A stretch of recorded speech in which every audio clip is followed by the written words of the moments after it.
সভার সকলেই ব্যস্ত হইয়া উঠিলেন। এত রাজরাজরার মধ্যে না জানি কে আজ দ্রৌপদীকে লইয়া যায়। সেই সভায় কৃষ্ণ আর বলরামও উপস্থিত ছিলেন। কৃষ্ণ চারিদিকে চাইয়া দেখিলেন যে পাণ্ডবেরা 5 ভাই ছদ্মবেশে ব্রাহ্মণদিগের মধ্যে বসিয়া আছেন। ইহাতে যার পর্ণায় আনন্দিত হইয়া তিনি চুপি চুপি বলরামকে একথা জানাইলেন, কিন্তু তাহারা 2 ভাই ভিন্ন, আর কেহই পাণ্ডবদিগকে চিনিতে পারিল না। তারা তামাশা দেখিতেই ব্যস্ত ছিল। এদিকে বাজনা বাজিতেছে, আর রাজরাদিগের মধ্যে হইতে এক একজন করিয়া লক্ষ্য বিধিয়া বিদ্যার পরীক্ষা দিতে চাইতেছেন। হায় হায়, যে সর্বনেশে ধনুক কাহারও হাতে বাঘ মানিতে চায় না, বরং তাহার ধাক্কায় রাজা মহাশয়রাই ঠিকরাইয়া পড়েন। বড় বড় রাজা পর্যন্ত কেউ চিৎপাত হইয়া, কেউ ডিগবাজি খাইয়া, কারও পাগড়ি উড়িয়া গিয়া নাকালের এক শেষ। তাহাদের মুখের কথাটি নাই। এমন সময় কর্ণ আসিয়া দেখিতে দেখিতে সেই ধনুকে গুণ আর তীর পড়াইয়া লক্ষ্য বিধিতে প্রস্তুত হইলেন। তাহা দেখিয়া পাণ্ডবেরা মনে করিলেন, এই বুঝি লক্ষ্য বিধিয়া দ্রৌপদীকে লইয়া যায়। কিন্তু কর্ণকে দেখিয়া দ্রৌপদী বললেন, আমি সারথীর ছেলের গলায় মালা দিতে পারিব না, কাজেই কর্ণকে লক্ষ্য না বিধিয়াই ফিরিয়া যাইতে হইল। সেদিন রাজামশাইদের যে দুর্দশা, শিশুবলের তো হাঁটুই ভাঙিয়া গেল। জরাসন্ধ গুঁতা খাইয়া চিৎপাত। তারপর তাড়াতাড়ি উঠিয়া ধুলা ঝাড়িতে যাইতে সেই যে তিনি সেখান হইতে চলিলেন, আর একেবারে নিজের ঘরে পৌঁছিতে না থামিলেন না। শল্যেরও প্রায় সেই দশা। অর্জুন এতক্ষণ চুপ করিয়া বসিয়াছিলেন। রাজামহাশয়দের দুরবস্থা দেখিয়া এইবার তিনি উঠিয়া দাঁড়াইয়াছেন। অর্জুনকে লক্ষ্য বিধিতে যাইতে দেখিয়া ব্রাহ্মণদিগের আনন্দের আর সীমা পরিসীমা রইল না। তাহারা তাহাদের বসিবার হরিবের ছাল গুড়াইয়া চিৎকার আরম্ভ করিলেন। কেউ কেউ যে আবার বিরক্তও না হইলেন এমন নহে। তাহারা বলিলেন, আরে করো কি ঠাকুর, থামো থামো, এ ব্যক্তি দেখিতেছি আমাদের সকলকে অপদস্থ করাইবে। বড় বড় রাজারা যাহা পারিল না, সেটা ইয়ার না করিলেই নয়। বেচারার মাথা গুড়িয়া গিয়াছে আর কি। তাহা শুনিয়া আর অনেকে বলিলেন, তোমরা ব্যস্ত হইয়াছ কেন, ইয়াকে যাইতে দাও। ব্রাহ্মণ না করিতে পারে এমন কাজ আছে? ইনি কোনো মহাপুরুষ হইবেন, দেখিতেছ না ইহারা কেমন চেহারা, হো গায়ে কি তেজ, কাঁধ কি চওড়া, হাত কি লম্বা, এমন সুন্দর আর একটা মানুষ এখানে খুঁজিয়া বাইর করো দেখি, ইনি নিশ্চয়ই পারিবেন। তোমরা চুপ করিয়া দেখো, ওই তিনি ধনুকে গুণ চড়াইতেছেন। অর্জুনের ধনুকের কাছে একটু থামিয়া ব্রাহ্মণদিগের কথাবার্তা শুনিতেছিলেন। তারপর তিনি দেবতাকে স্মরণ করিয়া ধনুকখানি হাতে লইলেন। সে ধনুকে গুণ চড়ানো কি আর অর্জুনের কাছে একটা কঠিন কাজ? তিনি চক্ষের পলকে গুণ চড়াইয়া 5টি তীর হাতে লইলেন।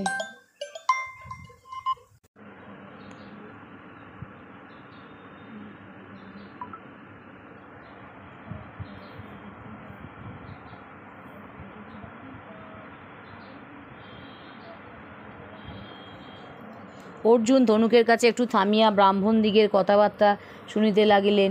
তারপর তিনি দেবতাকে স্মরণ করিয়া ধনুকখানি হাতে লইলেন। সেই ধনুকে গুণ চড়ানো কি আর অর্জুনের কাছে একটা কঠিন কাজ? তিনি চক্ষের পলকে গুণ চড়াইয়া 5টি তীর হাতে লইলেন। তারপর দেখিতে দেখিতে ধনুক বিধিয়া মাটিতে পড়িল। সকলে দেখিয়া অবাক। তিনি আকাশ হইতে দেবতারা জয় জয় শব্দে অর্জুনের মাথায় পুষ্পবৃষ্টি করিতে লাগিলেন। আর ব্রাহ্মণদিগের কথা কি বলিব, হরিণের ছাল, কুশাসন, চামর, কোচা কিছুই তাহারা ঘুরাইতে বাকি রাখিলেন না। তারপর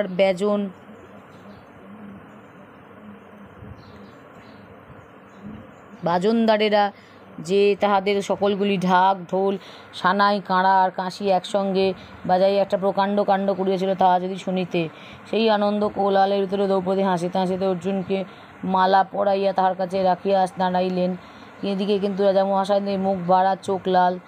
তাহারা নিজে কি সকলেই সেদিন কি অদ্ভুত বিদ্যা দেখাইয়াছেন, সে কথা আর তাহাদের জানা নেই। তাহারা থাকিতে ব্রাহ্মণ কেন মেয়ে লইয়া গেল, তাই তাহাদের এরকম কথা। আমাদিগকে ডাকিয়া আনিয়া অপমান করিল। বলেন কি মহাশয়? তাই তো, এমন কথা, অপমান করিল। আহ, মার মার, দ্রুপদকে মার, আর ওই হতভাগা মেয়েটাকে পোড়াইয়া ফেল। এই বলিয়া সকল রাজা একজোটে দ্রুপদকে আক্রমণ করিতে আসিল। দ্রুপদ আর উপায় না দেখিয়া ব্রাহ্মণদিগর নিকটে আসিয়া দাঁড়াইলেন। অর্জুন ইহার পূর্বেই ধনুকবাণ লইয়া প্রস্তুত। ততক্ষণে ভীমও একটা বড় গোছের গাছ উপড়াইয়া ডালপাতা ঝাড়িয়া বেশ মজবুত একটা লাঠি প্রস্তুত করিয়া লইয়াছেন। এদিকে সকল কাণ্ড দেখিয়া কৃষ্ণ বলরামকে বলিতেছেন, দাদা, এ ধনুক বিচ্ছুন ভিন্ন আর কেউই এমন করিয়া বাগাইতে পারে না, আর এমন করিয়া গাছ ভাঙিয়া লাঠি তৈয়ার করাও ভীম ছাড়া কাহারও কর্ম নয়। আর ওই তিনজন নিশ্চয় যুধিষ্ঠির, নকুল আর সহদেব। শুনিয়াছিলাম পিসিমা অর্থাৎ কুন্তী, ইনি কৃষ্ণ বলরামের পিসিমা, আর পাণ্ডবেরা যতুগৃহ হইতে রক্ষা পাইয়াছেন। এখন দেখিতেছি তাহা সত্য। বলরাম বলিলেন, পিসিমা বাঁচিয়া আছেন শুনিয়া বড়ই সুখী হইলাম। রাজারা যুদ্ধ করিতে আসিতেছে দেখিয়া ব্রাহ্মণদিগের বড়ই রাগ হইল। তাহারা হরিণের ছাল আর কমণ্ডলু ঘুরাইয়া ভীম অর্জুনকে বলিলেন, তোমাদের কোনো ভয় নেই, আমরা তোমাদের হইয়া যুদ্ধ করিব। অর্জুন তাহাতে একটু হাসিয়া বলিলেন, আপনারা দাঁড়াইয়া দেখুন, আমরাই ইহাদিগকে তাড়াইয়া দিতেছি। তারপর যুদ্ধ আরম্ভ হইল। কর্ণ অর্জুনকে আর গল চলল ভীমকে মারিবার জন্য দাঁত কর্মার করিতে করিতে ছুটিলেন, আর অন্য সকলে মিলিয়া ব্রাহ্মণদিগকে তাড়া করিলেন। কর্ণ খুব রাগিয়া তীর মারেন, আর অর্জুনও তেমনি তেজের সহিত তাহার সাজা দেন। তাহা দেখিয়া কর্ণ বলিলেন, আপনি কে ঠাকুর? আমার মনে হয় আপনি স্বয়ং ধনুর্বেদ বা পরশুরাম বা সূর্য বা বিষ্ণু বা মানুষ সাজিয়া আসিয়াছেন। আমি রাগিয়া দাঁড়াইলে ইন্দ্র আর অর্জুন ছাড়া কেউ আমার সঙ্গে যুদ্ধ করিতে পারে না। অর্জুন বলিলেন, আমি ধনুর্বেদ নই, পরশুরাম নই, আমি সাদাসিধা ব্রাহ্মণ, গুরুর কাছে অস্ত্র শিখিয়া তোমাকে সাজা দিতে আসিয়াছি। একথায় কর্ণ বলিলেন, আপনার ব্রাহ্মণের তেজ, আপনার সঙ্গে আমি পারিব কেন? এই বলিয়া তিনি যুদ্ধ ছাড়িয়া চলিয়া গেলেন। এদিকে শল্য আর ভীমে মল্লযুদ্ধ চলিয়াছে। এক একটা কিল পড়ে যেন পাহাড় ভাঙিয়া পড়ে। ক্রমাগত কেবল ধূপধাপ, ঢিপঢাপ, ঠকাঠক, চটাপট ছাড়া আর কথাই নাই। এমন সময় ভীম শল্যকে তুলিয়া এক আছাড় দিলেন, আর তাহা দেখিয়া ব্রাহ্মণেরা হো করিয়া হাসিতে লাগিলেন। কিন্তু কি আশ্চর্য, ভীম শল্যকে এমনই কাবু করিয়াও তাও কেউ মারিলেন না। এ সকল কাণ্ড দেখিয়া রাজামশাইরা ভয়ে জড়সড়। তার আর যুদ্ধ করিবেন কি? এখন কোনো মতে ভীম আর অর্জুনের প্রশংসা করিয়া মনে মনে হাসিতে পারিলে বাঁচেন। কাজেই তাহারা বলেন, বাহ, ইহারা খুব যুদ্ধ করিয়াছেন, যে সে লোক তো কর্ণ আর শল্যকে আঁটিতে পারে না।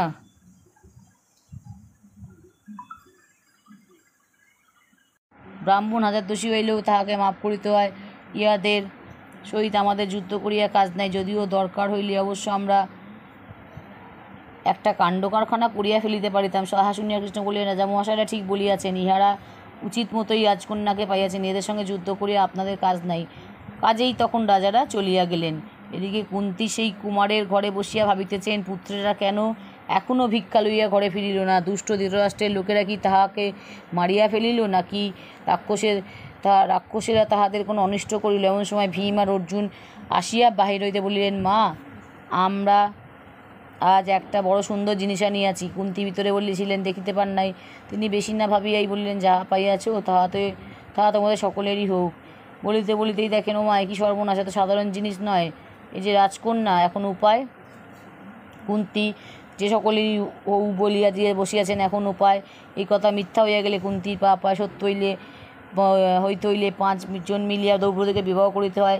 পাণ্ডবেরা বলিলেন, তাহাই হোক, দ্রৌপদীকে আমরা সকলে মিলিয়া বিবাহ করিব, কেউ মায়ের কথা মিথ্যা হইতে দিব না। তাহাদের এইরূপ কথাবার্তা ঠিক হইয়া যেমন সময় কৃষ্ণ আর বলরাম সেইখানে আসিয়া উপস্থিত। কৃষ্ণকে দেখিয়া যুধিষ্ঠির বলিলেন, কি আশ্চর্য, তোমরা এখানে লুকাইয়া রহিয়াছ, আর আমরা তোমাদের কথা কি করিয়া জানিলে? কৃষ্ণ বলিলেন, আগুন কি কাপড়ে চাপা থাকিতে পারে? যে কাণ্ড কারখানা আজ করিয়াছে, আপনারা নইলে আর কে তাহা করিবে? কি ভাগ্য যে আপনারা এই দুষ্টদের হাত হইতে বাঁচিয়া আসিয়াছেন। এইরূপখানি কথাবার্তা হইয়া কৃষ্ণ আর বলরাম সেখান হইতে চলিয়া গেলেন। এখানকার ঘটনা তো এইরূপ। ওইদিকে দ্রুপদ আর তাহার লোকেরা না জানি কী করিতেছেন, তাহাদের মনে খুবই চিন্তা, তাহাতে আর ভুল কি? কুন্তী তাহার হাতে পড়িলেন, যে দুজন তাহাকে লইয়া গেল তাহারা কে? কিছুই জানা নাই। এমন অবস্থায় আপনার লোকের মন কি ঠিক থাকিতে পারে? কাজেই কৃষ্ণদম্ন কয়েকটি লোক লইয়া চুপি চুপি সেই জনের পিছু পিছু চলিলেন। চলো, আমরাও ইহাদের সঙ্গে সঙ্গে যাই। সেই 2 জন দ্রৌপদীকে লইয়া চলিয়াছে। ব্রাহ্মণেরা অনেকেই উহাদের সঙ্গে যাইতেছেন। যে লক্ষ্য বিধিয়াছিল দ্রৌপদী যেন তাহাদের খুব আহ্লাদের সহিত তার আসনখানি বইয়া চলিয়াছেন। উহারা কোথায় যায় দেখিতে হইবে। তাই তো উহারা যে কুমারের বাড়ি ঢুকুল। আচ্ছা, দেখা যাক এরপর কি হয়। সেখানে আরও কাহারা আছে? 3 জন পুরুষ মানুষ, ঠিক ইহাদের মতো দেখে, তাদের চেহারা, নিশ্চয়ই ইহাদের ভাই হইবে। আর ওই বুড়া স্ত্রী লোকটিকে, তাহার শরীর এমন তেজ দেখিয়াছ, খুব বড় বরের মেয়ে, তাদের সন্দেহ নাই। বোধহয় ইহাদের মা, নইলে উহারা আসিয়া তাহাকে প্রণাম করিবে কেন?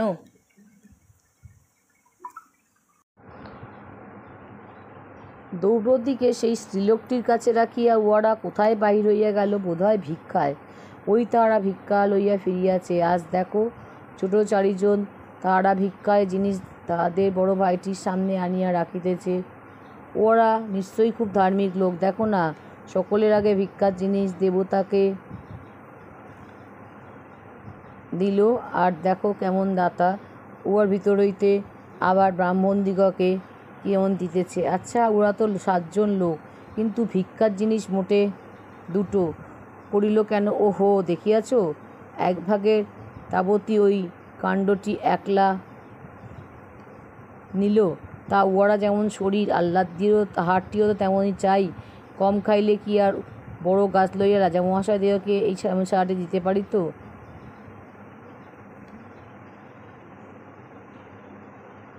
ওয়ার সেই বাকি অর্ধেকের 6 ভাগ হইল, আর 6 জন খাইবে।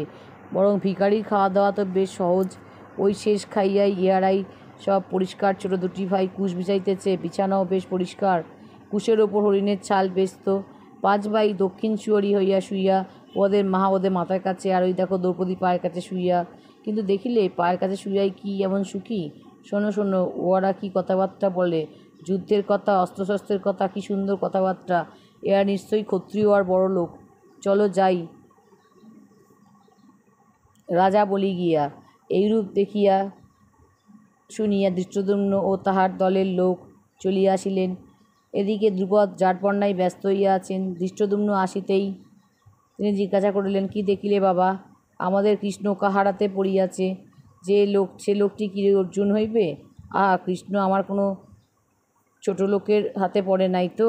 ধৃষ্টদ্যুম্ন বলিলেন, বাবা, কোনো চিন্তা করিবেন না। কৃষ্ণা যেসব লোকের হাতে পড়েন নাই, ওরা নিশ্চয়ই ক্ষত্রিয় আর খুবই বড় লোক হইবেন। তাহাতে বললেন নাই। শুনিয়াছি পাণ্ডবেরা নাকি সেই আগুনে পোড়া হয় রোহিতে রক্ষা পাইয়াছেন। আমার মনে হয় ইহারাই পাণ্ডব। আহা, কি আনন্দের কথা! ইহারা কি পাণ্ডব? যা হোক, ইহাদিগকে উচিত আদর দেখাইতে হইবে।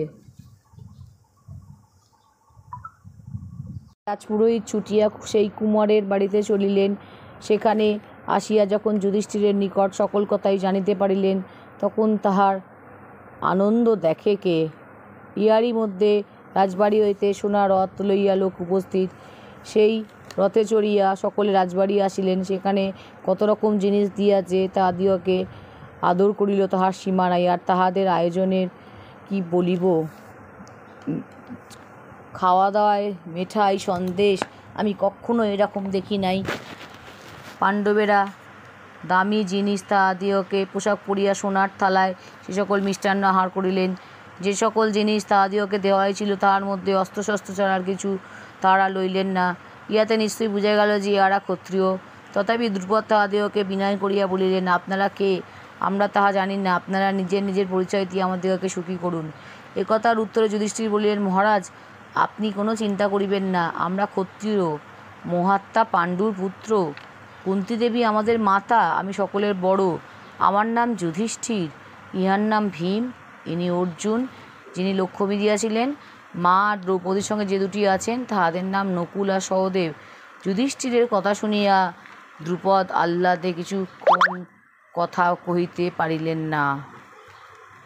তারপর কথাবার্তায় সকল ঘটনা জানিতে পারিলে ধৃতরাষ্ট্রের নিন্দা করিতে করিতে বলিলেন, তোমাদের রাজা নিশ্চয়ই তোমাদের রাজ্য ফিরিয়ে দেবেন।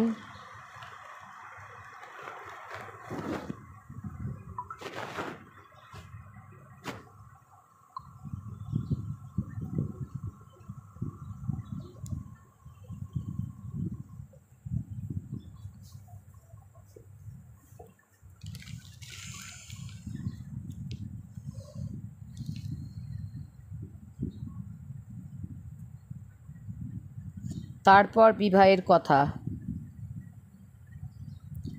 5 ভাই মিলিয়া দ্রৌপদীকে বিবাহ করিবেন শুনিয়া তো সকলে অবাক। এমন কথা তো কেউ কখনো শুনে নাই। এও কি হয়! সকলে এইরূপ কথাবার্তা বলিতেছেন। এমন সময় ব্যাসদেব সেখানে আসিয়া উপস্থিত হইলেন। ব্যাসদেব সকল কথা শুনিয়া বলিলেন, তোমরা কেন ব্যস্ত হইয়াছ? এ কাজে কোনো মুশকিলই নাই। দ্রৌপদীর সহিত যে ইহাদের বিবাহ হইবে, ইহা তো শিব অনেক দিন আগেই বলিয়া রাখিয়াছেন। আর এক জন্মে দ্রৌপদী এক মুনির কন্যা ছিলেন, যাহাতে খুব গুণবান লোকের সহিত তার বিবাহ হয়। সেই জন্য সেই কন্যা শিবের তপস্যা করেন। শেষে যখন শিব বর দিতে আসিলেন তখন কন্যা ব্যস্ত হইয়া ক্রমাগত 5 বার বলিলেন, সকল গুণ যাহার আছে এমন লোকের সহিত আমার বিবাহ হোক। শিব বলিলেন, তুমি 5 বার কথা বলিলে, কাজেই 5 জনের সহিত তোমার বিবাহ হইবে। সেই কন্যা এখন দ্রৌপদী হইয়াছেন, আর শিবের আজ্ঞা, কাজেই 5 জনের সহিত তার বিবাহ হইতেই হইবে। তারপর বিবাহের আয়োজন আরম্ভ হইল।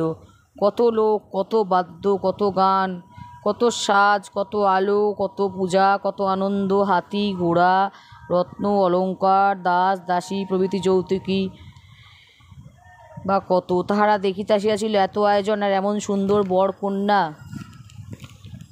দেখিয়া তাহাদের চক্ষু জুড়াইয়া গেল, আর দামি পোশাক আর অলঙ্কার উপহার পাইয়া তাহাদের মন খুশি হইয়া গেল।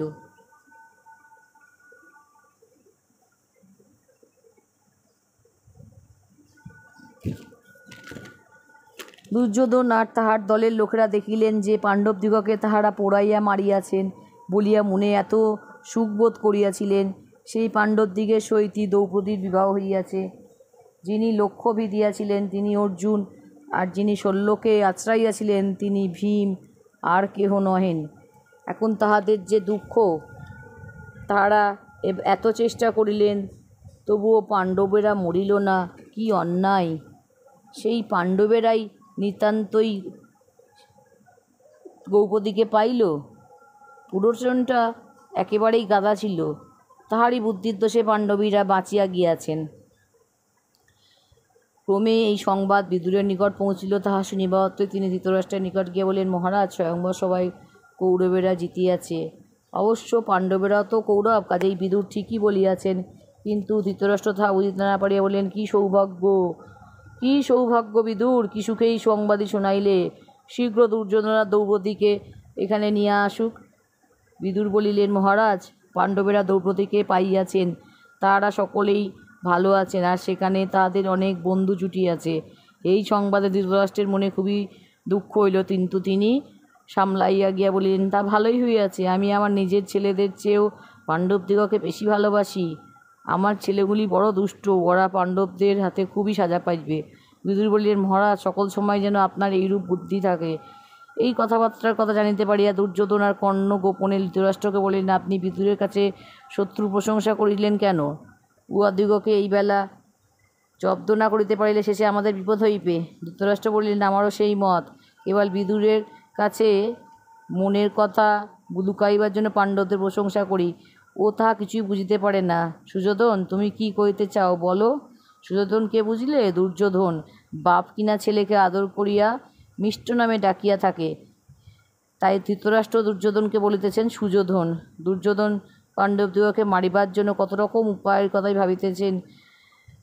5 ভাইয়ের সঙ্গে ঝগড়া বাঁধাইয়া দিলে ওরা নিজেরাই কাটাকাটি করিয়া মরিবে। দ্রুপদকে ধন দিয়া বশ করিলেও কাজ চলিতে পারে। গুন্ডা লাগাইয়া ভীমকে মারিয়া ফেলিতে পারিলে তো আর কথাই নাই।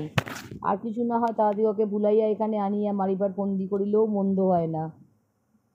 অবশ্য কর্ণের তত ভালো লাগিল না।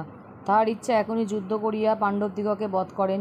যা হোক, ধৃতরাষ্ট্রের ইহাদের কথা নিশ্চিন্ত হইতে না পারিয়া ভীষ্ম, দ্রোণ আর বিদুরকে ডাকাইলেন। ভীষ্ম আর দ্রোণ দুজনেই বলিলেন, পাণ্ডবদিগকে অর্ধেক রাজ্য ছাড়িয়া দিয়া তাহাদের সহিত বন্ধুতা করা উচিত, নইলে বিপদ হইবে। কিন্তু একথা কর্ণের একেবারেই পছন্দ হইল না। রাগের চোটে ভদ্রতা ভুলিয়া গিয়া তিনি বলিতে লাগিলেন, মহারাজ, ইহারা আপনার টাকা খান, অথচ কি পরামর্শ দিলেন দেখুন। ইহারা কেমন লোক আর আপনার কেমন বন্ধু, ইহাতেই বুঝিয়া লইবেন। বিদুর বলিলেন, মহারাজ, ভালো কথা কেবল বলিলে কি হয়, তার মতো কাজ হইলে তবে তো উপকার হইবে। ভীষ্ম, দ্রোণ, ইহারা এক একজন কিরূপ মহাপুরুষ, ভাবিয়া দেখুন। দুর্যোধন, কর্ণ, শকুনি, ইহারা গোয়ার, ইহাদের কথা শুনিয়া চলিলে আপনার সর্বনাশ হইবে, এই কথা আমি বলিয়া রাখিতেছি। কাজেই তখন ধৃতরাষ্ট্র আর কি করেন, তিনি ভীষ্ম, দ্রোণ আর বিদুরের মতোই মত দিয়া বলিলেন, বিদুর, তুমি গিয়া এদের সকলকে আদরের সহিত লইয়া আইসো। বিদুর এই সংবাদ লইয়া পাঞ্চাল দেশে যাইতে আর কিছুমাত্র বিলম্ব করিলেন না। অনেক দিন পরে পাণ্ডবদিগকে দেখিয়া তাহার যেমন সুখ হইল, পাণ্ডবদেরও তাহাকে দেখিয়া তেমনই, বরং তাহার চেয়ে অধিক সুখ হইল। দ্রুপদ, কৃষ্ণ, বলরাম ইহারা বিদুরকে যারপরনাই সম্মান দেখাইলেন। ধৃতরাষ্ট্রের ভালো বুদ্ধি হইয়াছে, ইহা তো বেশ সুখেরই বিষয়। কাজেই পাণ্ডবেরা দ্রুপদের অনুমতি লইয়া বিদুর, কৃষ্ণ আর বলরামের সঙ্গে হস্তিনায় আসিলেন। আর নগরের লোকগুলি তাহাদিগকে যে আনন্দ, তাহারা যেন হাতে স্বর্গ পাইল। তারপর ধৃতরাষ্ট্র যুধিষ্ঠিরকে বলিলেন, বাবা যুধিষ্ঠির, তোমরা অর্ধেক রাজ্য লইয়া খাণ্ডপ্রস্থে গিয়া বাস করো, তাহলে আর দুর্যোধনের সহিত তোমাদের কোনরূপ ঝগড়া হইবে না। সুতরাং ধৃতরাষ্ট্রকে প্রণামপূর্বক পাণ্ডবেরা খাণ্ডপ্রস্থে আসিয়া অর্ধেক রাজ্য লইয়া সুখে বাস করিতে লাগিলেন। খাণ্ডপ্রস্থ দেখিতে দেখিতে হস্তিনাথ চেয়ে বড় আর সুন্দর হইয়া উঠিল। মঠ মন্দির, লোকজন, হাটবাজার, দিঘি, পুকুরে, বাগানে এমন শোভা আর অতি অল্প স্থানেই দেখা যায়। এইরূপ সুখে তাহাদিগকে খাণ্ডপ্রস্থে রাখিয়া কৃষ্ণ আর বলরাম দ্বারকায়, যেখানে তাহাদের বাড়ি, সেইখানে চলিয়া গেলেন। ইহার মধ্যে কী হইল শুনো। পাণ্ডবেরা 5 ভাই আর দ্রৌপদী ইহাদের নিজেদের মতো ব্যবহার অতিশয় মিষ্ট ছিল। দ্রৌপদীর সঙ্গে তাহারা যারপরনাই ভদ্রতা করিয়া চলিলেন। তিনি তাহাদের কোনো একজনের সহিত কথাবার্তা করিবার সময় কখনো আর একজন গিয়া তাহাতে বাধা দিতেন না। এমনকি তাহাদের নিয়ম ছিল যে যদি তাহাদেরকে ঐরূপ অভদ্রতা করেন তবে তাহাকে 12 বৎসর সন্ন্যাসী হইয়া বনে বাস করিতে হইবে। ইহাদের মধ্যে একদিন এক ব্রাহ্মণের গরু চোরে লইয়া গিয়াছে। ব্রাহ্মণ তো খাণ্ডপ্রস্থে আসিয়া মহা কান্না জুড়িয়াছেন, হে পাণ্ডবগণ, আমার গরু চোরে লইয়া গেল, হায় হায়, আমার গরু যে চোরে লইয়া গেল। তাহাদের কান্না শুনিয়া অর্জুন বলিলেন, ভয় নাই ঠাকুর, এই আমি চোরকে সাজা দিতেছি। বলিয়া তিনি অস্ত্র আনিতে ছুটিয়া চলিয়াছেন। এমন সময় তাহার মনে হইল যে অস্ত্রের ঘরে দ্রৌপদী আর যুধিষ্ঠির কথাবার্তা কইতেছেন। তখন অর্জুন ভাবিলেন যে এখন গিয়া ইহাদের কথাবার্তায় বাধা দিলে অভদ্রতা হইবে, আর 12 বৎসরের জন্য বনে যাইতে হইবে বটে, কিন্তু চোখের সামনে ব্রাহ্মণের গরু চোরে লইয়া যাইতেছে, ইহা সহ্য হইবার নয়। বরং বনেই যাইব, তথাপি ব্রাহ্মণের গরু চোরে নিতে দিব না। এই মনে করিয়া তিনি অস্ত্র লইয়া চোর ধরিতে বাহির হইলেন। চোরকে মারিতে ব্রাহ্মণের গরু আনিয়া দিতে তাহার বেশি বিলম্ব হইল না। ব্রাহ্মণ গরু পাইয়া চিৎকারপূর্বক অর্জুনকে প্রশংসা আর আশীর্বাদ করিতে করিতে ঘরে ফিরিলেন। তারপর অর্জুন যুধিষ্ঠিরের নিকট গিয়া বলিলেন, দাদা, নিয়ম যে ভাঙিল, এখন অনুমতি করুন, বনে যাই। যুধিষ্ঠির তো শুনিয়াই অবাক, তাহার চোখে জল দিয়ে পড়িতে লাগিল। তিনি বলিলেন, সে কি ভাই, তোমার তো কিছুমাত্র অভদ্রতা হয় নাই, আর তুমি ব্রাহ্মণের কাজ করিতে গিয়াছিলে, সুতরাং একটা নিয়ম থাকিলেও তোমার না গেলেই দোষ হইত। আমি তো তোমার দাদা, আমার কথা তো মান্য করো। আমি বলিতেছি তোমার বনে যাওয়ার দরকার নাই। লক্ষ্মী ভাই, তুমি কোনো চিন্তা করিও না। অর্জুন বলিলেন, দাদা, আপনিই তো কইয়াছেন, মিথ্যা বলিয়া ধর্ম করিব না, নিয়ম করিয়া তাহা ভাঙিলে অন্যায় কাজ করা হইবে। আমি অস্ত্র ছুঁইয়া বলিতেছি, আমি তাহা পারিব না। তাতেই যুধিষ্ঠির আর বিদায় নেওয়া দিয়া থাকিতে পারিলেন না। অর্জুন তাহার পায়ের ধুলা লইয়া 12 বৎসরের জন্য বনে চলিয়া গেলেন। অর্জুন বনে থাকার সময় অনেক আশ্চর্য ঘটনা ঘটিয়াছিল। একদিন তিনি গঙ্গায় নামিয়া স্নান করিতেছেন, এমন সময় নাগরাজ কৌরবের কন্যা উলুপি তাহাকে ধরিয়া জলের ভিতর দিয়ে একেবারে তাহাদের দেশে অর্থাৎ পাতালে নিয়ে উপস্থিত করেন। যতক্ষণ না অর্জুন উলুপুকে বিবাহ করিতে রাজি হন, ততক্ষণ তিনি তাহাকে আসিতে দেন নাই। ইহার কিছুদিন পরে অর্জুন মণিপুরে যান। এই মণিপুর অবশ্য উড়িষ্যার কাছে, আর সেখানকার রাজার কন্যা চিত্রাঙ্গদার সহিত তাহার বিবাহ হয়। ইহার পরে অর্জুন গঙ্গার ধারে আসিয়া 5টি তীর্থ দেখিতে পাইলেন। তীর্থগুলি খুব সুন্দর, অথচ তাহাতে লোকজন নাই। ইহাতে তিনি আশ্চর্য হইয়া জিজ্ঞাসা করিলেন, ইহার কারণ কি? তাহা শুনিয়া কয়েকজন মুনি বলিলেন, এই 5 তীর্থে 5টা কুমির আছে, কেউ জলে নামিলেই তাহাকে ধরিয়া খায়, তাই এখানে কেউ স্নান করিতে আসে না।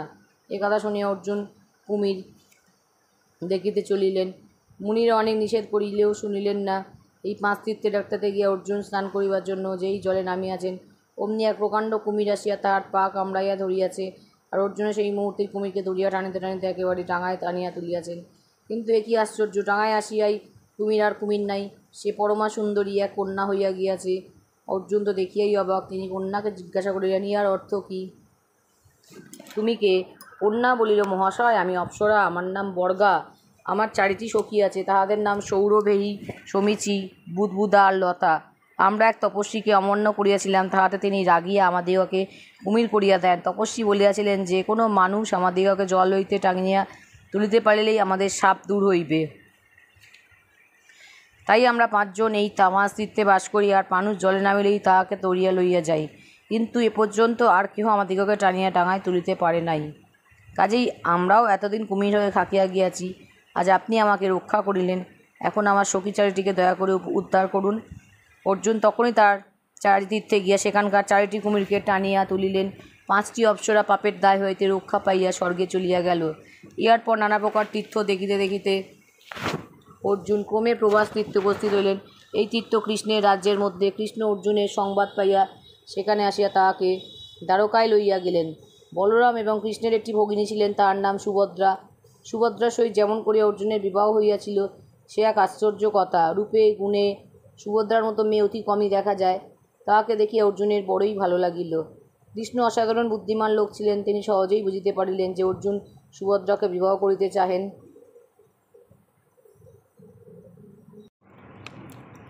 ইহাতে তাহার মনে অতিশয় আনন্দ হইল, কারণ অর্জুনকে তিনি অত্যন্ত স্নেহ করিতেন আর জানিতেন যে সুভদ্রার সহিত বিবাহ দেওয়ার জন্য এমন গুণবান লোক আর পাওয়া যাইবে না।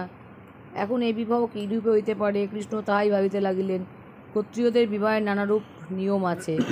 কন্যাকে বলপূর্বক লইয়া গিয়া বিবাহ করা তার মধ্যে একটি। কৃষ্ণ বলিলেন, এই নিয়মটি আমার বেশ লাগে, কেননা ইহাতে বোঝা যায় যে বর খুব বীরপুরুষ আর কন্যার জন্য সে অনেক বিপদ আর পরিশ্রম সহ্য করিতে প্রস্তুত। সুতরাং স্থির হইল যে যুধিষ্ঠিরের অনুমতি পাইলে অর্জুন সুভদ্রাকে জোর করিয়া বিবাহ করিবেন। যুধিষ্ঠিরের অনুমতি সহজেই পাওয়া গেল, এখন বিবাহ হইলেই হয়। এ বিষয়ের কথা সকল কৃষ্ণ আর অর্জুন দুজনে ঠিক করিলেন। দ্বারকায় আর কেউ জানিতে পারিল না। ইহার মধ্যে একদিন সুভদ্রা রৈবত্যক পর্বতে দেবতার পূজা করিতে গিয়াছেন। অর্জুন দেখিলে এই তাহার সুযোগ। তিনি তাড়াতাড়ি যুদ্ধের বেশে অস্ত্রশস্ত্র হাতে সুন্দর রথে চড়িয়া সেইখানে গিয়ে উপস্থিত হইলেন। সুভদ্রার পূজা অর্চনা শেষ হইয়াছে, এখন দ্বারকায় ফিরিতে হইবে। এমন সময় অর্জুন আসিয়া তাহাকে রথে তুলিয়া দিয়ে ছুট। সঙ্গের লোকেরা তখন মহা কোলাহল আরম্ভ করিয়া দিল। কেউ দ্বারকার সংবাদ দিতে যায়, কেউ প্রহরীদিগকে ডাকে, আর সকলে খালি হাউ মাউ আর ছোটাছুটি করে। এদিকে দ্বারকায় বড় বড় বীরেরা রাগে অস্থির। এত বড় আসপদ্দা, আমাদিগকে এমন অপমান! এই বলিয়া তাহার সকল বর্মচর্ম লইয়া রথ সাজাইয়া প্রস্তুত। বলরাম তো এতই রাগিয়াছেন, সেই দিনেই বা সকল কৌরব মারিয়া শেষ করেন। এমন সময় কৃষ্ণ বলিলেন, তোমরা যে চটিয়াছ, বলো তো দেখি অর্জুনের কী দোষ?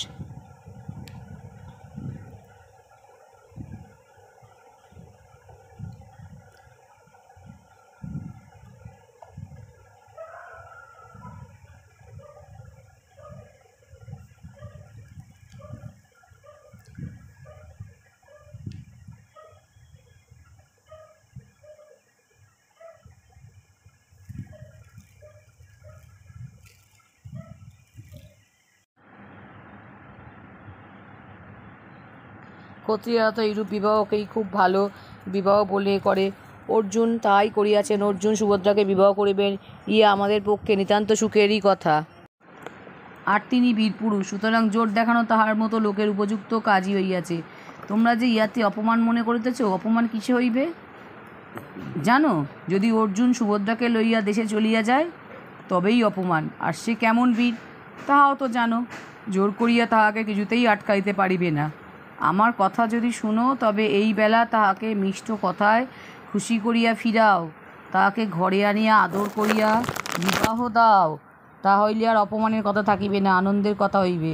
কৃষ্ণের কথায় যাদবেরা, এরা যদুবংশীয় বলিয়া এদেরকে যাদব বলা হয়। কৃষ্ণ এই বংশেই জন্মগ্রহণ করিয়াছেন, আর এদের পূর্বপুরুষের নাম ছিল যদু, তাই ইহাদের সকলকেই যাদব বলা হয়। তো তাড়াতাড়ি অর্জুনকে মিষ্ট কথায় ডাকাইয়া ফিরাইলেন। তারপর ধুমধামের সহিত তার আর সুভদ্রার বিবাহ হইল। বিবাহের পর অর্জুন দ্বারকা হইতে পুরুষতীর্থে যান।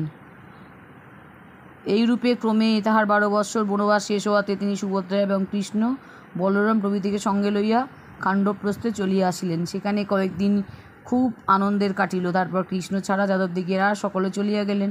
ইহার পর একদিন কৃষ্ণ আর অর্জুন দ্রৌপদী, সুভদ্রা প্রভৃতিকে লইয়া যমুনার ধারে বেড়াইতে যান। সেখানে সকলেই আমোদ প্রমোদ করিতেছেন দেখিয়া কৃষ্ণ আর অর্জুন খানিক দূরে একটি নির্জন স্থানে বসিয়া কথাবার্তা কহিতে লাগিলেন। এমন সময় জটা চিরধারী, অর্থাৎ মাথায় জটার গাছের ছাল পড়া আর পিঙ্গল বর্ণের দাড়ি গোঁফওয়ালা এক লম্বা এক ব্রাহ্মণ তাহাদের সামনে আসিয়া উপস্থিত হইলেন। তাহার রং কাঁচা সোনার মতো আর তেজ প্রভাতে সূর্যের মতো। ব্রাহ্মণ বলিলেন, আমি ব্রাহ্মণ, আমার একটু বেশি করিয়া খাওয়া অভ্যাস। আপনাদের নিকট আমি কিছু জলযোগের প্রার্থনা করি। কৃষ্ণ আর অর্জুন বলিলেন, আপনি কি খাইতে চাহেন বলুন, আমরা আনিয়া দিতেছি। ব্রাহ্মণ বলিলেন, মিঠাই, মন্ডা, ভাত, ব্যঞ্জন আমি কিছুই খাই না। আমি খাণ্ডব নামক বনটিকে খাইব। আপনারা তাহারই উপায় করিয়া দিন। কি অদ্ভুত জলযোগ! আর ব্রাহ্মণটিও যে কম অদ্ভুত নহেন, তাহা তাহার পরিচয় শুনিলেই বুঝিতে পারিবে। ব্রাহ্মণ বলিলেন, আমি অগ্নি, আমার নিতান্ত ইচ্ছা খাণ্ডব বনটাকে খাই, কিন্তু সেই বনে ইন্দ্রের বন্ধু তক্ষক নাগ আর তাহার পরিবার থাকাতে আমি সেকালে গেলে ইন্দ্র বৃষ্টি ফেলিয়া আমাকে নিবাইয়া দেন। তাই আমি আপনাদের নিকট আসিয়াছি। ব্যাপারখানা কি জানো? সে তো কি বলিয়া এক রাজা ছিলেন, তাহার প্রধান কাজ ছিল কেবল যজ্ঞ করা। সে কি যেমন তেমন যজ্ঞ? তাহার যজ্ঞে খাটিয়া খাটিয়া মুনিরা রোগা হইয়া গেলেন, ধোঁয়ায় তাহাদের চোখে ছানি পড়িল। শেষে আর না পারিয়া তাহারা রাজার কাছেই ছাড়িয়া দিলেন। ইহাতে নিতান্ত দুঃখিত হইয়া সে তো কি শিবের তপস্যা আরম্ভ করাতে শিব বলিলেন, তুমি 12 বৎসর ক্রমাগত অগ্নিকে ঘি খাওয়াইয়া খুশি করো, তারপর দেখা যাইবে। রাজা ক্রমাগত 12 বৎসর অগ্নিকে ঘি খাওয়াইলেন। তাহাতে শিব সন্তুষ্ট হইয়া দুর্বাসা মুনিকে দিয়া তাহার যজ্ঞ করাইয়া দিলেন। রাজার যজ্ঞ হইল বটে, কিন্তু এত ঘি অগ্নি সহ্য হইল না। তার পেট ভার হইল, ক্ষুধা মরিয়া গেল। কাজেই তখন বেচারা ব্যস্তভাবে ব্রহ্মার নিকট গিয়া উপস্থিত হইলেন। ব্রহ্মা তাহার কথা শুনিয়া বলিলেন, এত ঘি খাইয়াছ, তাই তোমারই মন্দাগ্নি হইয়াছে, অর্থাৎ ক্ষুধা চলিয়া গিয়াছে। এখন খুব খানিকটা মাংস খাও গিয়া, তবেই ছাড়িয়া যাইবে। খাণ্ডব বনে অনেক জন্তু থাকে, সেটাকে পোড়াইতে পারো তো তোমার কাজ হয়। অগ্নি তখনই খাণ্ডব বনে চলিয়া আসিলেন। সেখানে আসিয়া তাহার কিরূপ দশা হইয়াছিল তাহা শুনিয়াছ। তিনি কেবল ইন্দ্রের কথাই বলিয়াছেন, কিন্তু সেই বনের জন্তুরাও তাহাকে কম নাকাল করে নাই। সেখানকার হাতিগুলি সুরে করিয়া জল ঢালিয়া তাহাকে নিবাইয়া দিল। অন্য জন্তুরাও তাহার কতই দুর্গতি করিল। 7 বার সেই বন পোড়াইতে গিয়া 7 বারই তিনি এই রূপে জব্দ হইয়া ফিরিয়া আসিলেন। শেষে ব্রহ্মা তাহাকে বললেন, তুমি কৃষ্ণ আর অর্জুনের কাছে যাও। তাহারা চেষ্টা করিলে ইন্দ্রকেও আটকাইতে পারেন, জন্তুদিগকে থামাইয়া রাখিতে পারেন। তারপর কি হয়েছে তোমরা জানো। অগ্নির কথা শুনিয়া অর্জুন বলিলেন, আমার তেমন ভালো বন্দুক বা রথ নাই, আর কৃষ্ণের হাতেও অস্ত্র নাই। আমাদিগকে সকল জিনিস আনিয়া দিলে আমরা আপনার কাজ করিতে প্রস্তুত আছি। এ কথায় অগ্নি বরুণের নিকট হইতে গাণ্ডীব নামক ধনুক, অক্ষয় তুল ও কপিধ্বজ নামক রথ আনিয়া অর্জুনকে দিলেন।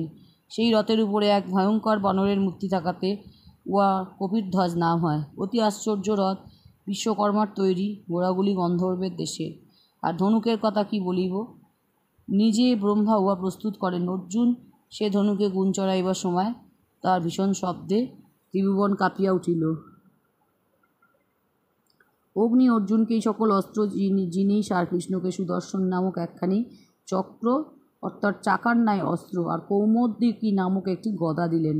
সে চক্রকে কিছুতেই আটকাইতে পারে না, যাহাকে মারিবে তাহার আর রক্ষা নাই। চক্র তাহাকে বধ করিয়া আবার হাতে ফিরিয়া আসিবে। অস্ত্র পাইয়া কৃষ্ণ আর অর্জুন অগ্নিকে বললেন, আচ্ছা তবে এখন আপনি গিয়া বন পোড়াইতে থাকুন, আমরা আপনাকে সাহায্য করিতেছি। অমনি খাণ্ডব বনের চারিদিকে ভয়ানক আগুন জ্বলিয়া উঠিল। খাণ্ডব দহনের, অর্থাৎ খাণ্ডব পোড়ানোর ন্যায় ভয়ানক অগ্নিকাণ্ড খুব কমই হইয়াছে। আগুনের শিখা হরহর গড়গড় গর্জনে আকাশ ছাইয়া ফেলিল, আর তাহার সঙ্গে সঙ্গে পর্বতাকার কালো ধোঁয়া উঠিয়া দিনকে অমাবস্যা রাত্রির মতো করিয়া দিল। জীবজন্তু সকলে চিৎকার করিতে করিতে ঊর্ধ্বশ্বাসে ছুটিয়াও কৃষ্ণ আর অর্জুনের ভয় পলাইতে পারিল না। কৃষ্ণের চক্র এমনই যে কোনো জন্তু বাইরে দেখা দিতে না দিতেই সে তাহাকে কাটিয়া 2 খান করে। অর্জুনের তীর এমনই যে হরিণটিকে পর্যন্ত উড়িয়া পলাইতে দেয় না। তাহার রথ সে সময় এমনই বেগে সেই বনের চারিদিকে ঘুরিয়া বেড়াইতে লাগিল যে উহাদিকে স্পষ্ট করিয়া দেখিতেই পাওয়া যায় না। কত জন্তু কত পাখি যে পুড়িয়া মরিল তা ভাবিয়াও শেষ করা যায় না। খালবিলের জল টকবক করিয়া ফুটিতে লাগিল। মাছ, কচ্ছপ, কুমির সকলেই সিদ্ধ হইয়া গেল। আগুনের শব্দ আর জন্তুদিকে চিৎকার মিলিয়া ঝড়, বজ্রপাত আর সমুদ্রের গর্জনকেও হারাইয়া দিল। আগুনের তেজে দেবতারা ভয়ে কাঁপিতে কাঁপিতে ইন্দ্রের নিকট গিয়া বলিলেন, হে ইন্দ্র, আজ অগ্নি কী জন্য পৃথিবীকে ভস্ম করিতে গিয়াছেন? আজ কি সৃষ্টির শেষ দিন উপস্থিত?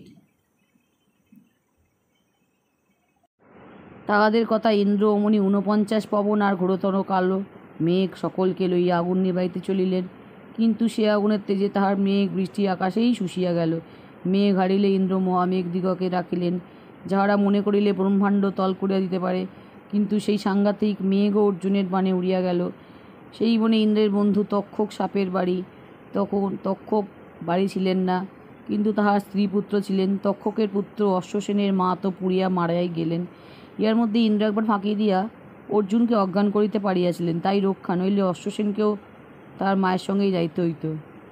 বৃষ্টি করিয়া, বাজ ফেলিয়া, পর্বত ছুঁড়িয়া কিছুতেই ইন্দ্র, কৃষ্ণ আর অর্জুনকে জব্দ করিতে পারিলেন না। ইন্দ্রের পর্বত অর্জুনের বাণে ফাটিয়া খণ্ড খণ্ড হইল। তখন বোধ হইল যেন আকাশের গ্রহগুলি ছুটিয়া পড়িতেছে। দেবতাদের বড় খোলা মন, তাই ইন্দ্র যখন দেখিলেন যে তিনি কিছুতেই কৃষ্ণ আর অর্জুনকে আটিতে পারিতেছেন না, তখন তিনি যার পর নাই সন্তুষ্ট হইয়া তাহাদিগকে প্রশংসা করিতে করিতে চলিয়া গেলেন। তখন খাণ্ডব বন পোড়াইতে কোনো বাধাই রহিল না। সেই ভয়ানক আগুনের হাত হইতে কেবল 6টি প্রাণী রক্ষা পাইয়াছিল। এই 6টির একটি অবশ্য অশ্বসেন, আর একটি ময় নামক দানব। এই ব্যক্তি হাত জোর করিয়া অর্জুনকে এমনই মিনতি করিতে লাগিল যে অর্জুন দয়া করিয়া তাহাকে ছাড়িয়া দিলেন। আর 4টি প্রাণী 4টি বকের ছানা, ইহাদিগকে অগ্নি দয়া করিয়া পোড়ান নাই। খাণ্ডবন খাইয়া অগ্নি অসুখ ছাড়িয়াছিল কিনা তাহা মহাভারতে লেখা নাই। সে যা হোক, তিনি ভোজন শেষ করিয়া বড়ই আনন্দিত হইলেন। ইন্দ্র যে কৃষ্ণ আর অর্জুনের উপর খুব খুশি হইয়াছিলেন এ তো আগেই বলিয়াছি। তিনি বললেন, তোমরা যা করিলে দেবতারাও তাহা করিতে পারেন না, এক্ষণে তোমরা কী বর চাও? তাহাতে অর্জুন বললেন, আমাকে সব রকম অস্ত্র দিন, এই আমার প্রার্থনা। ইন্দ্র বললেন, তুমি তপস্যা করিয়া শিবকে সন্তুষ্ট করো, তাহলেই আমি অস্ত্র দেব। কৃষ্ণ বললেন, অর্জুনের সহিত আমার বন্ধুতা যেন চিরদিন থাকে। ইন্দ্র বললেন, তথাস্তু, অর্থাৎ তাহাই হোক। তারপর অগ্নি কৃষ্ণ আর অর্জুনের অনেক প্রশংসা করিয়া সেখান হইতে চলিয়া গেলেন। আর কৃষ্ণ এবং অর্জুন ময়দানব যমুনার ধারে বসিয়া কথাবার্তা বলিতে লাগিলেন। এখানেই আদি পর্ব শেষ করলাম।